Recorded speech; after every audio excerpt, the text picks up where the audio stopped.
Il est facile de se sentir impuissant et bloqué lorsque les choses dans la vie ne semblent pas aller comme vous le souhaitez. Mais rappelez-vous que changer et prendre le contrôle de votre vie est toujours une option.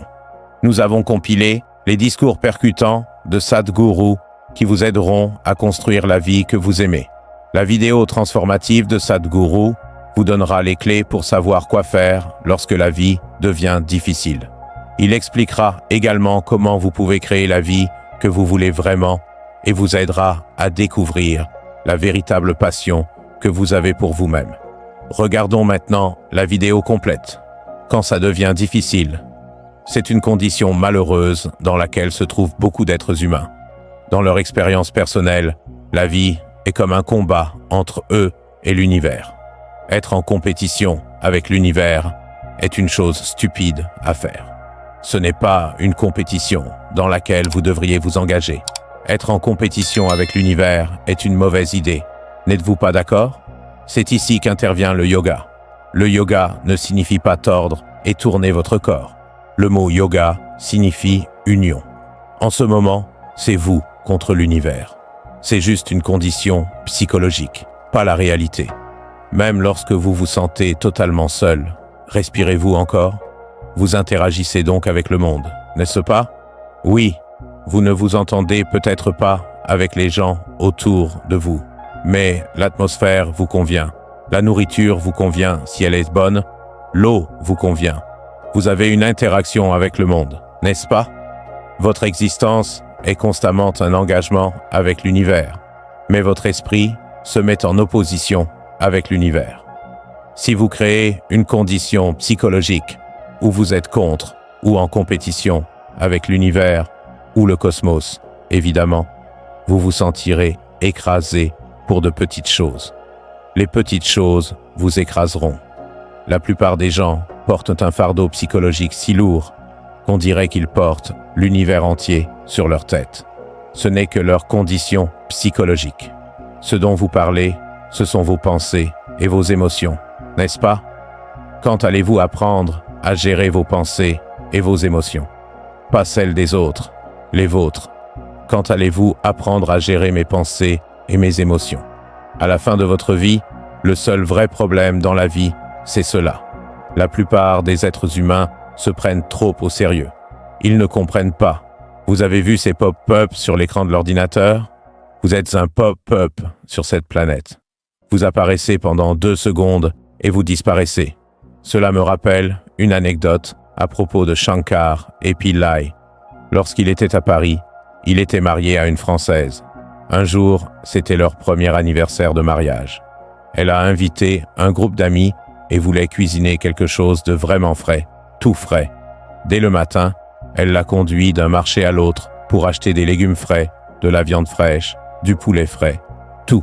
Puis, le soir, comme les Français ont cet apéritif à base d'escargots, elle lui a dit « Va à la plage et ramasse des escargots frais.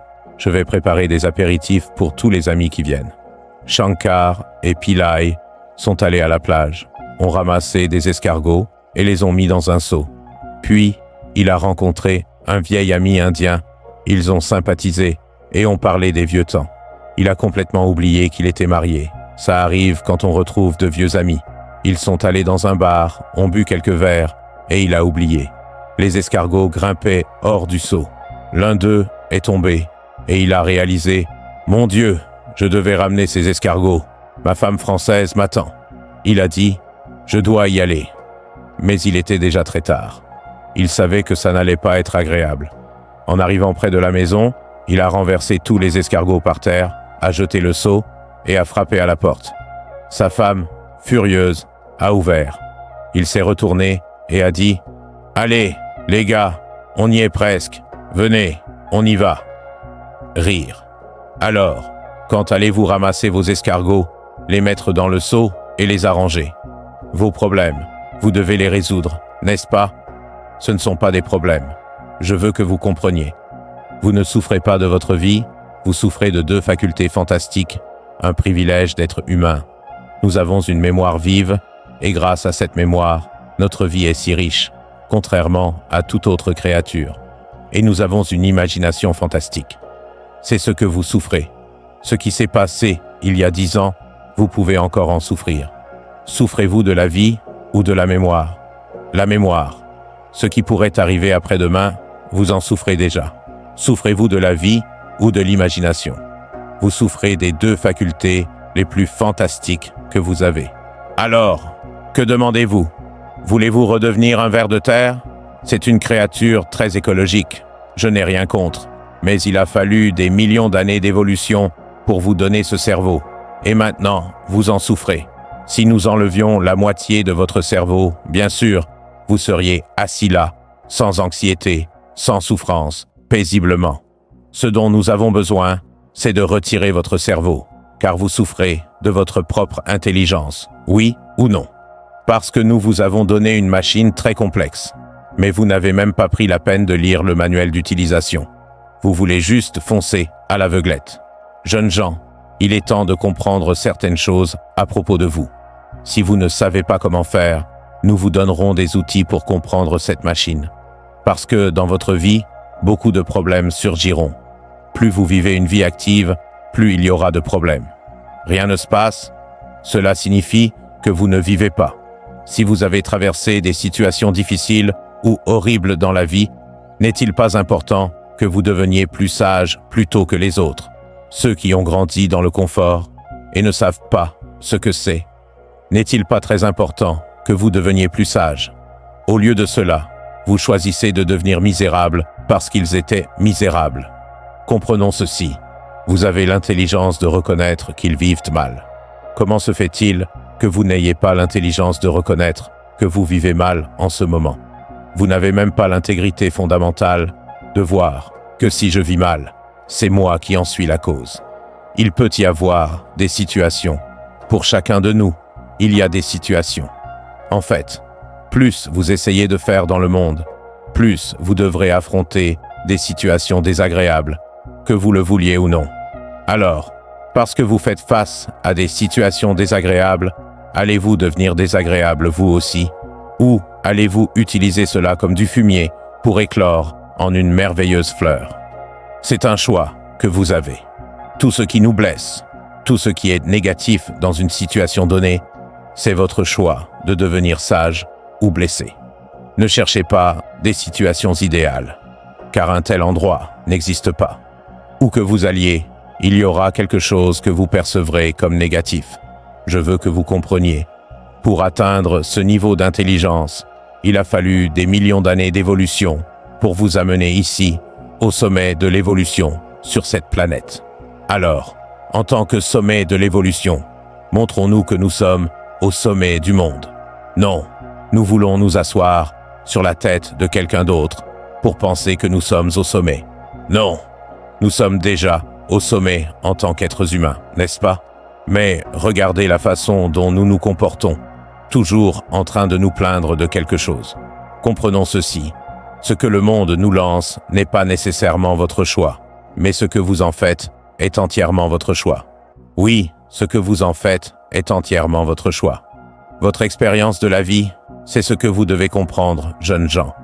Si vous voulez que votre potentiel s'épanouisse dans le monde, une chose importante à fixer dans votre vie est votre expérience de la vie.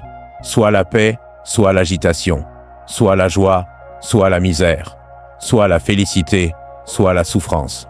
Quoi que ce soit, votre expérience est entièrement créée par vous. Les autres font ce qu'ils veulent, ils jouent dans leur drame. C'est votre réaction à cela qui cause ces expériences. Créez la vie que vous voulez pour vous-même. Dans de nombreuses traditions spirituelles, on insiste sur l'importance d'être en bonne compagnie. C'est une partie essentielle de la croissance personnelle, car il est rare que des êtres humains, sauf un petit pourcentage, restent sur la bonne voie, quel que soit l'environnement. Tous les autres ont besoin de soutien. S'ils ne sont pas dans la bonne compagnie, il y a très peu de chances qu'ils fassent les bonnes choses. C'est malheureusement une réalité, mais ce n'est pas nécessairement un malheur, car cela signifie qu'ils sont ouverts à l'influence. C'est la responsabilité de la société de créer la bonne atmosphère pour que chaque individu grandisse vers ce qui est beau pour lui et pour tous ceux qui l'entourent. Mais les sociétés n'assument pas toujours cette responsabilité correctement, car elles subissent des métamorphoses en fonction des influences dominantes. Être sous la bonne influence, une influence qui vous nourrit vers votre vérité ultime, qui vous donne le courage et la force de marcher sur le chemin de l'intégrité, est crucial. Car, sans un sens fort de l'intégrité, personne ne sera jamais spirituel. Comprenez ceci. Pour que des choses négatives vous frappent, elles n'ont pas besoin d'être dirigées contre vous. Si vous êtes dans le mauvais environnement, des choses négatives peuvent vous atteindre. Cela me rappelle une histoire de 2 terroristes préparant des bombes postales. Après en avoir préparé plusieurs, l'un demande « Dada, as-tu mis assez de RDX dans les enveloppes ?» L'autre répond « Pourquoi ne l'ouvres-tu pas pour vérifier ?» Il dit « Ça va exploser si je l'ouvre. » L'autre réplique « Idiot, elle n'est même pas adressée à toi. Pas besoin qu'elle vous soit adressée. Ouvrez la mauvaise boîte et ça vous explosera au visage. C'est ainsi dans le monde. Et c'est ainsi en vous. Il y a beaucoup de boîtes dans votre tête. Ouvre la mauvaise et des vers en sortiront. Ouvre une autre et un parfum en émanera. L'avez-vous remarqué? Si vous ouvrez une certaine partie de votre esprit, de la saleté en sort. Si vous en ouvrez une autre, un parfum en sort. Être assez conscient pour être dans la bonne compagnie où la saleté ne sera pas tolérée afin que vous libériez le parfum en vous, pas la saleté, est une partie importante de votre croissance. Dans la géographie de votre corps, il y a de la saleté et du parfum. Lequel ouvrez-vous pour vous et pour ceux qui vous entourent? C'est une grande question qui demande un certain niveau de conscience et une certaine compagnie. Si vous vous promenez dans l'ashram, il doit y avoir au moins 8 ou 10 réservoirs très sales, appelés fosses septiques, pleins de déchets. Si vous allez vous asseoir là tous les jours, vous conclurez que le centre de yoga, Isha, est l'endroit le plus sale de la planète. Si vous tombez dedans, Isha Yoga sera l'expérience la plus horrible de votre vie. Alors, tomber au bon endroit demande un certain talent. Vous devez mûrir pour y parvenir. Vous devez toujours savoir comment être au bon endroit. Si vous êtes en compagnie de la vérité, votre intériorité est agréable. Si votre intériorité est agréable, des choses agréables viendront naturellement vers vous et vous aurez tendance à aller vers des choses agréables. Si vous rendez votre intériorité désagréable, vous attirerez des choses désagréables et vous irez aussi vers elles. Quand vous êtes de mauvaise humeur, vous chercherez 5 autres personnes qui sont de mauvaise humeur, n'est-ce pas? Non, quand vous êtes de mauvaise humeur, vous devriez chercher 5 personnes de bonne humeur, n'est-ce pas? Mais ce n'est pas comme ça que ça fonctionne. Quand vous êtes dans une humeur sombre, vous cherchez des gens dans le même état. C'est comme aller nager dans une fosse septique parce que vous êtes déprimé. C'est la mauvaise façon de gérer la vie, c'est tout. Je ne dis pas que vous ne devriez pas le faire, juste que ce n'est pas dans votre intérêt. Vous êtes devenu si autosuffisant que vous n'avez plus besoin d'ennemis dans votre vie. Lors d'un autre discours, Sadhguru vous éclaire sur la manière de vous libérer des mauvaises influences, même si elles viennent de votre famille. Tout le monde trouve une excuse pour ses propres misères. Mes parents étaient comme ça, donc je suis comme ça. Eh bien, c'est irréparable, car on ne peut pas changer vos parents maintenant, n'est-ce pas? Vous devez comprendre ceci, surtout si vous avez traversé des situations difficiles ou horribles dans la vie. N'est-il pas important que vous deveniez plus sages plutôt que les autres, ceux qui ont grandi dans le confort et ne savent pas ce que c'est? Au lieu de cela, vous choisissez de devenir misérables parce qu'ils étaient misérables. Comprenons ceci.